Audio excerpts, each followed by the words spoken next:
Is it time to buy Alexander Isak, and should you really be selling Ollie Watkins ahead of his good fixture run? Well, in today's video I'm discussing the top transfers across FPL and giving you my transfer tips to whether they should be transferred in or out of your FPL teams. So, let's get straight into this.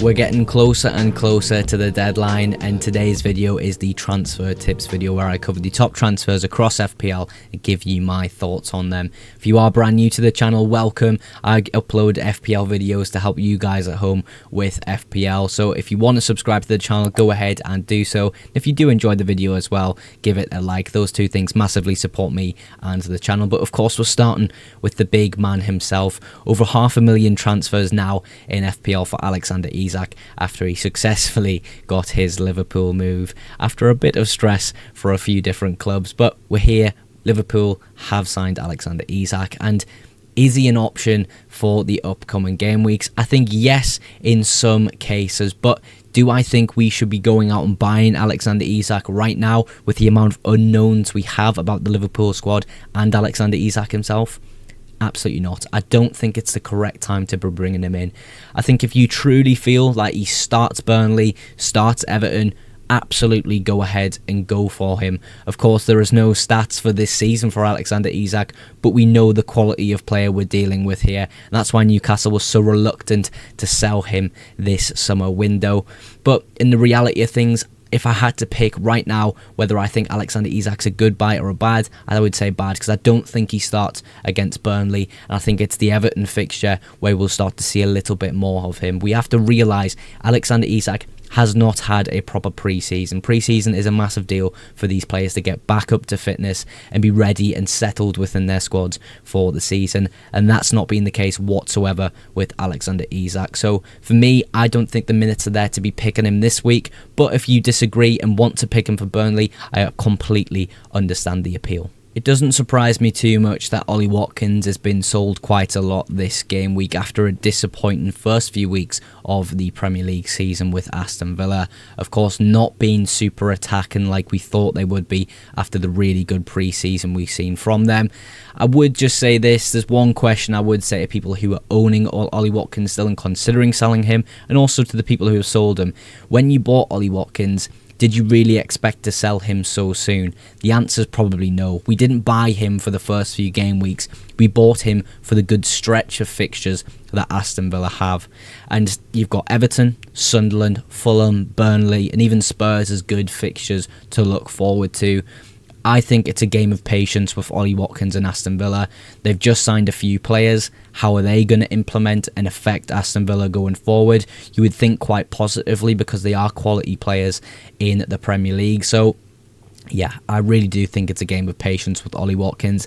I would personally hold him if I had him in my team till around after game week 5. If they're still not hitting the ground running and, you know, not impacting the attack going forwards, not scoring goals, you could look at just before that Fulham fixture as maybe as an exit point, but then you're still looking at Burnley and game week 7. I just think it's a game of patience with Ollie Watkins right now. The shackles put on Jack Grealish from Manchester City have been taken off, and he's now an Everton player, and he has 4 assists in 3 games, and that's why almost 1 million managers have brought him in already ahead of the game week 4 deadline. I do expect that number to go above 1 million before the deadline hits, and that's just incredible to say. I never would have expected to say those words this season, but we're here, and he's had a lot of transfers in. And do I think it's a good idea to be bringing in Jack Grealish right now?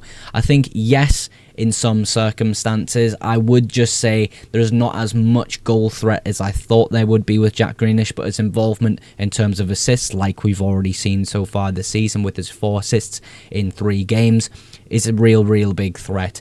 So for me, Jack Grealish, when we look at the fixtures themselves, they're okay. They're really not too bad. Villa this week, Liverpool next week, not fantastic, but West Ham, Palace, City, Spurs, there are some moments where you can expect Everton to get something from these fixtures. I don't think it's the best fixture run in all honesty, but I wouldn't be opposed to looking at Jack Grealish as one of your midfield options.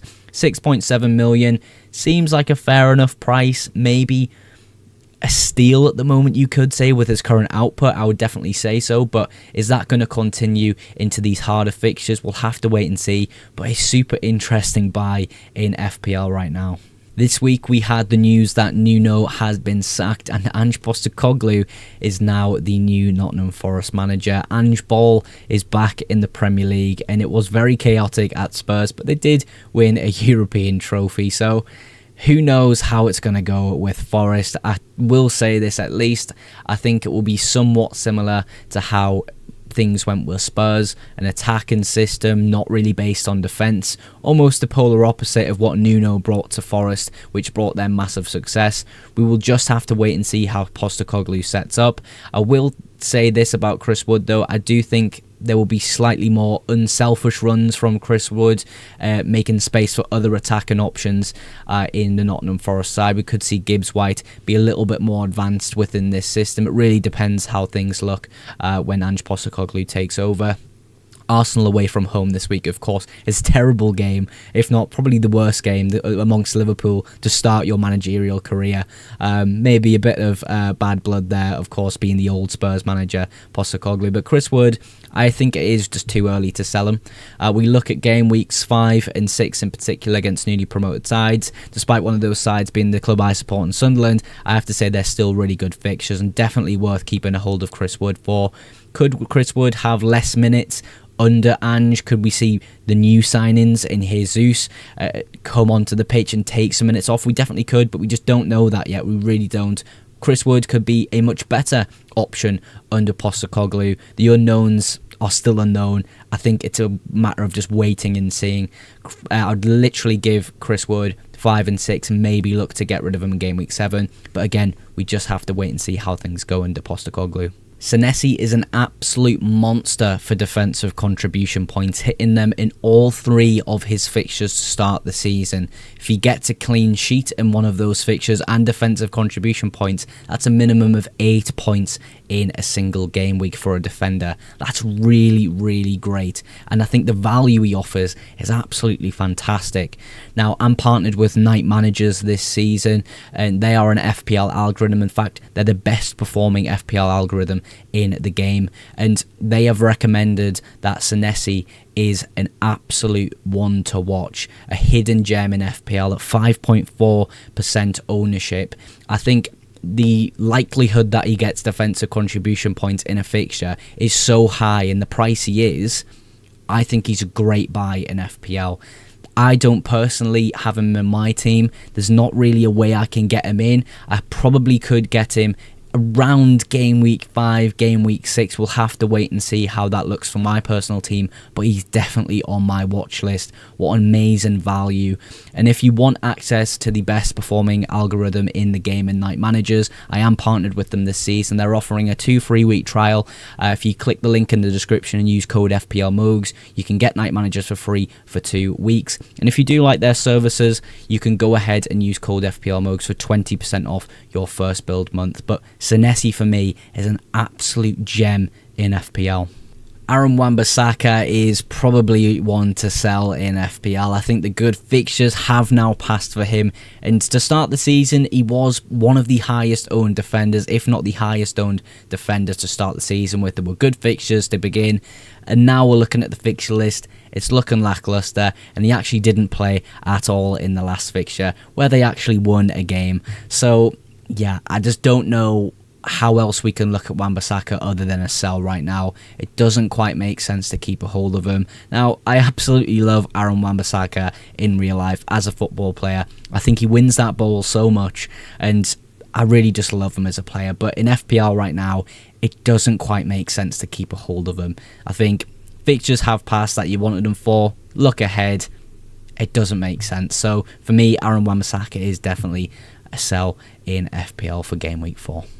Now, this is my personal watch list of players for my personal team in FPL. So if you're looking at this list and going, where's Gyökeres, where's Mateta, where's this player? I probably already own them in FPL. That's why they're not on this list. But first with the defenders, Senesi, of course, we spoke about it. The Night Manager's algorithm has suggested he is probably one of the best defensive value players you can own in FPL right now. An absolute hidden gem.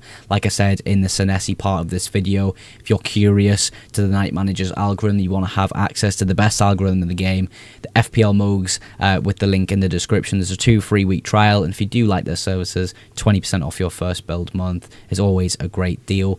But Virgil van Dijk next up. Really great for defensive contributions as well, the same as Senesi, which is interesting in a Liverpool shirt because you'd expect them to dominate games, but because they're so attacking, they need that defensive solidity at the back, and that of course is Virgil van Dijk. You've got Munoz with a good fixture this week, and obviously a really attacking player in that Palace team. You've got Livramento as well, a player I'm keeping my eye on.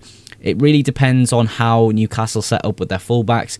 Is Hall going to come back and play left back every week? Is Trippier now going to be dropped to the bench? I'm not too sure. Trippier has been really good for Newcastle when he's needed.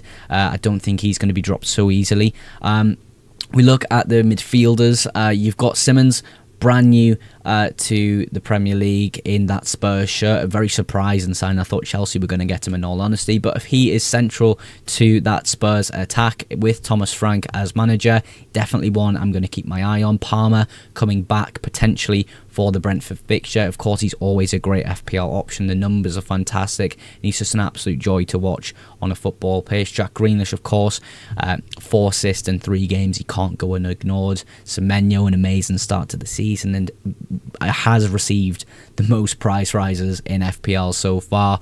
Joshua King for Fulham, 4.5 as an option.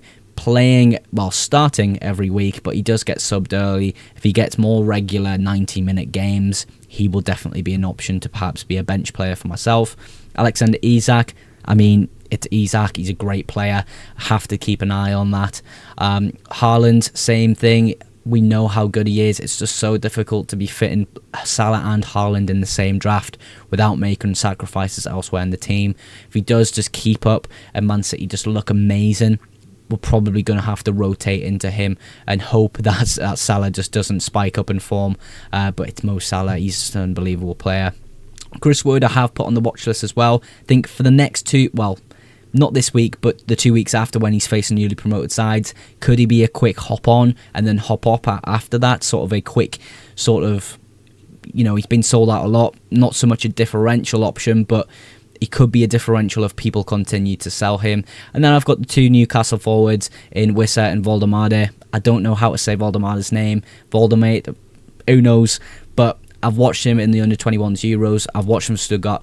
He's a great player. We also know that Wissa is fantastic. He was at Brentford, so keep my eye on them, especially when Newcastle have slightly better fixtures. But that's my personal player watch list in FPL right now. For tomorrow's video, you can expect my team selection for game week 4, so make sure you're looking out for that. But I always outro my videos with a massive thank you to you guys who support the FPL Mogs YouTube channel. Of course, if you did enjoy today's video, make sure you drop a like. If you aren't yet subscribed to the channel, go ahead and subscribe for future FPL content and deadline streams. But that is absolutely everything for today's video. Thank you again so much for watching, and I will catch you in the next one. Bye for now.